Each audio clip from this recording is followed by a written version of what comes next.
lograr en este trabajo es tomar una postura frente a la diversidad, diversidad de pensamiento, diversidad de experiencia, diversidad de estudiantes,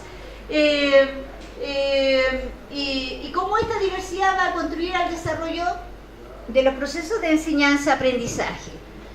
Por otro lado, conocer y aplicar la estrategia didáctica metodológica sobre diálogo de saberes para que los alumnos desarrollen aprendizaje significativo desde su condición de sujetos. Tenemos políticas educativas que son débiles en pluriculturalidad, en bilingüismo, diversidad como problema y no como aporte y no como riqueza. Se sigue viendo a la diversidad como un problema, pese a que hemos vencido muchos obstáculos. Sí hemos vencido este problema en algunos niveles de esta inclusión, la hemos asumido, pero la inclusión que aún no hemos llegado es la que tiene que ver con los saberes, con los conocimientos, con las experiencias, con las identidades. Entonces, por otro lado, nosotros tenemos una educación que es bastante colonial, siempre hay una moda, ¿no? Que se pone de moda Finlandia, que hay que esperar a hacerse como Finlandia, que los pedagogos son norteamericanos, que son ingleses, etcétera, pero poco valor le damos a este asunto del pensamiento pedagógico latinoamericano, la educación para el mercado y el exitismo y el resultado de medición educativa. Eso es lo que tenemos. La educación está perfilada para generar un mercado de personas que necesita el sistema, y por otro lado se mide por un exitismo que es más bien cognitivo a nivel de la habilidad del conocimiento. PSU, CIMSE no reflejan la diversidad de pensamiento ni de niños que nosotros tenemos, y que hay que defender esa diferencia, porque ahí detrás de esa diferencia está tu identidad. Como seres humanos vamos a tener cosas que son comunes, sobre las cuales vamos a estar siempre aglutinados, pero también como seres humanos vamos a tener cuestiones que son diferentes, entonces no necesitan homogenizarnos. El currículum ministerial indica que hay que separar la clase en tres momentos, ¿no? Inicio, desarrollo y fin, que es temporal, pero no hace alusión de cómo vamos a construir el conocimiento y entretejer el inicio, el desarrollo y el fin. ¿Para qué es? Al final el profesor se transforma mecánicamente separando inicio, desarrollo y fin, pero no se preocupa en ese entramado de qué vamos a hacer para que esos momentos sean significativos y pueda recoger el saber de cada uno de los estudiantes. Entonces, en esto, primero, en la apertura del encuentro, hay que activar todo lo que el estudiante sabe del tema. Y esa experiencia no es curricular, pues. Esa experiencia a veces no alcanzó a llegar al currículum, pero eso le da sentido al estudiante de lo que va a trabajar. Una vez que ya activamos todo lo que el estudiante sabe, todos sus conocimientos, que no son conocimientos previos, eso también es bueno aclararlo. El currículum dice hay que activar los conocimientos previos, pero resulta que muchas veces no son conocimientos previos, porque pueden ser la experiencia y conocimiento. Hay una diferencia, porque la experiencia implica un trabajo mucho más teórico-práctico, no es un conocimiento solo teórico. Puede ser previo la identidad del estudiante. Los estudiantes no son sujetos vacíos, ¿no? Ellos tienen cultura. Puede haber sido algo de su cultura que es muy distinta a la cultura oficial. Si pongamos, estamos trabajando con estudiantes migrantes peruanos, por ejemplo, y bolivianos, vamos a hablar del tema de la Guerra del Pacífico. La experiencia que tienen en torno al tema de la Guerra del Pacífico, ellos, es muy distinta a la que tiene el chileno. O sea, ese es el sujeto completo, llenito. No es el sujeto vacío que solo necesita aprender lo que dice el currículum, sino que es el niño como persona completa, con cultura, con lengua, con identidad, con historia. Entonces, eso es lo primero que necesitamos activar para este diálogo del saber.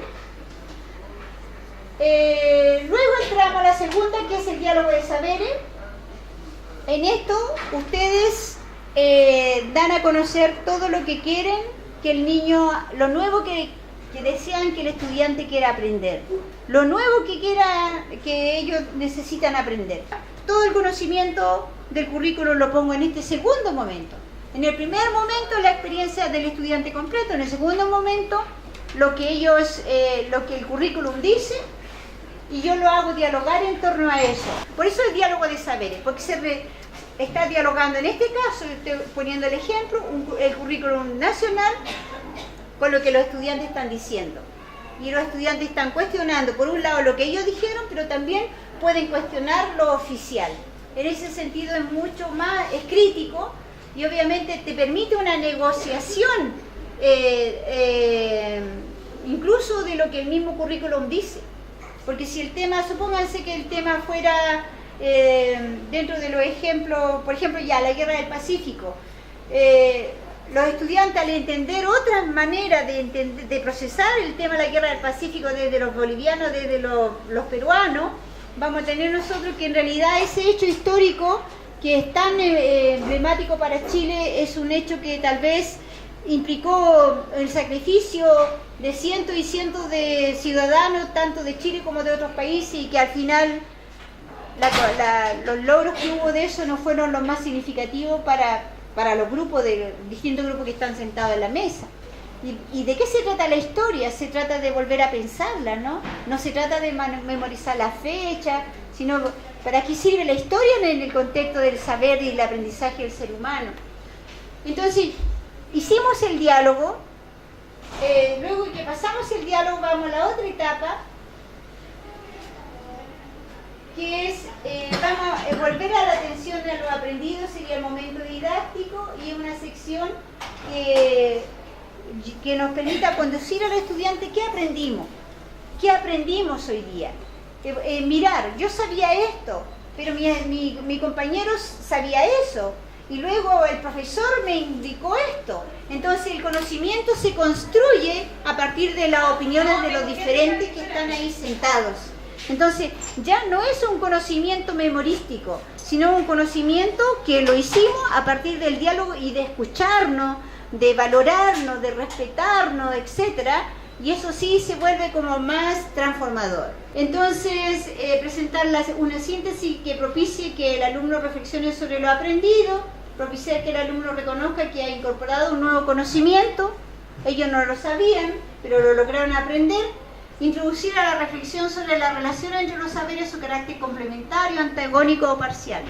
Vamos a tener saber antagónico cuando lo que dice el currículum es distinto a lo que el niño sabe, pues.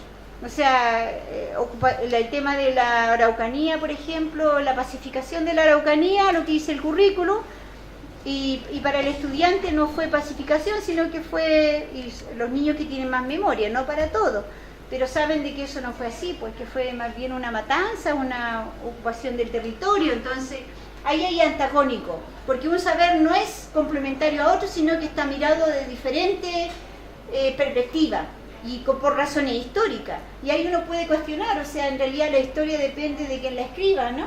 Entonces eso es mucho más enriquecedor.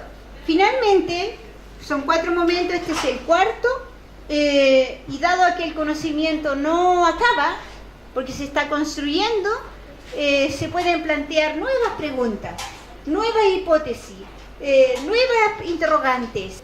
Este trabajo implica hacer una ruptura epistemológica, pues, reconocer de que el conocimiento está en todas las personas que conforman el grupo, que conforman la sociedad, en todas las culturas y conocimiento. No es solamente una cultura hegemónica la que tiene que normar el conocimiento como único. En el fondo es una cuestión ética. Es una cuestión ética de reconocer el valor del otro a nivel de los saberes, a nivel de la cultura, a nivel de las identidades. Entonces, si tú ya aprendiste que éticamente todos los seres humanos tienen cultura, todos los seres humanos tienen saberes, todos los seres humanos tienen experiencia, identidad, tú ya no los puedes volver a castigar, decir, bueno, pero tu conocimiento es menos que el otro, ¿no? O sea, eso es lo que yo le podría transmitir a ustedes, o sea, no hay receta. Pero por otro lado, si nos miramos nosotros mismos, dentro de toda nuestra condición de exclusión, hemos vencido lo que el sistema quiso que nosotros fuéramos. Y esa es como la invitación que tiene el profesor al estudiante.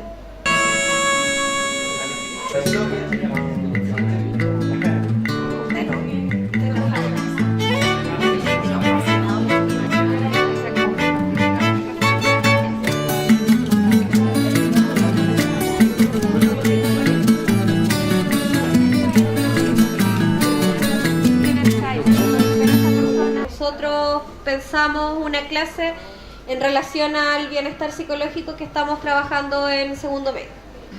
El primer momento, que sería la introducción, que es casi el planteamiento, cuando uno le dice cuál es el objetivo de la clase y cuál es el tema, sería plantear qué es el bienestar psicológico dentro de la apertura al encuentro. El segundo momento, que sería el diálogo entre saberes, buscaríamos que reconocieran el concepto de bienestar psicológico como un bienestar integral, eso a través del diálogo integrado, precisamente después de que ellos pudieran permitirse esta experiencia y este momento de discusión, ir orientando el diálogo para que reconocieran el bienestar psicológico como una relación integral. Y luego que pudieran pensar la expresión del bienestar psicológico desde distintas culturas y cómo ninguna de estas es mejor que otra. Y elegimos el tema diversidad en sentido amplio, porque era una temática que había aparecido en los colegios y que tenía que ver con la convivencia, con la violencia. Y como para el momento de apertura al encuentro, preguntas relacionadas con dónde han escuchado la palabra diversidad, qué han visto sobre la diversidad, qué saben sobre ella. Luego, en el momento 3, tenemos dos actividades, que sería primero que ellos y ellas dibujen una silueta, en la cual incluirían lo que sabían o pensaban y lo que ahora saben o piensan, para luego hacer una actividad de representación, donde ellos tendrían que representar una problemática respecto a la diversidad y resolverla ahí mismo. De acuerdo a la apertura del encuentro, nos propusimos que cada estudiante traiga algo representativo de su lugar de origen, ya sea país, comuna, ciudad, etc. Desde estos objetos se plantea la experiencia personal y características de cada una. En el diálogo entre saberes se le entrega a los estudiantes conceptos clave y definiciones precisas, las que analizan desde la experiencia anterior, para hacer el anclaje. En el punto 3, que es volver la atención a lo aprendido. En general, habían varias opciones. Una era escoger noticias donde los protagonistas sean migrantes, ver qué tipo de noticias aparecen respecto a migrantes y confrontarlos con los conocimientos que se habían adquirido antes en la presentación de los objetos personales, cómo se presenta el migrante desde ellos mismos y que nos presentan los medios de comunicación en las noticias, tanto diario escrito, visual, hay que elegir. Entre todos conversamos, discutimos y planteamos que el momento didáctico lo íbamos a centrar en la discriminación como un elemento fehacientemente adscrito a la identidad casi nacional como folclórica. En razón de eso, también encontramos que era necesario establecer en los niños que discriminar en sí no es malo, porque incluso se ha utilizado el intento de homogeneizar como un elemento de dominación. Entonces el niño tiene que saber discriminar entre quienes están por su interés y quienes están por joderlo, en quienes están por levantar la educación pública y quienes están por enterrarla. Por lo tanto, el niño tiene que discriminar en esa perspectiva. Entonces lo establecimos en 3 preguntas: ¿cuándo discrimino? ¿Cómo discrimino? Y discriminar siempre es malo. En el tercer tiempo hacemos que los grupos discutan entre ellos, que enriquezcan las discusiones grupales en una plenaria nuevamente, en donde cada grupo puede confrontar sus definiciones con las del otro y buscar entre todos una conclusión respecto a los alcances de la discriminación como un acto despreciativo. Me gustó mucho cómo entendieron los 4 momentos. No es nada complicado y es un instrumento muy didáctico que le va a enriquecer mucho al trabajo cotidiano de cualquier contenido que aborden. Le va a enriquecer mucho y al niño le va a dar mucho sentido. Agradecer su disposición porque ahora no se fueron rápidamente, ¿cierto? Están aquí todos esperando, expectantes, así que es muy grato y esta no es nuestra última oportunidad que nos vemos y a seguir trabajando la sociopedagogía aquí en nuestra comuna. Así que un aplauso para todos ustedes.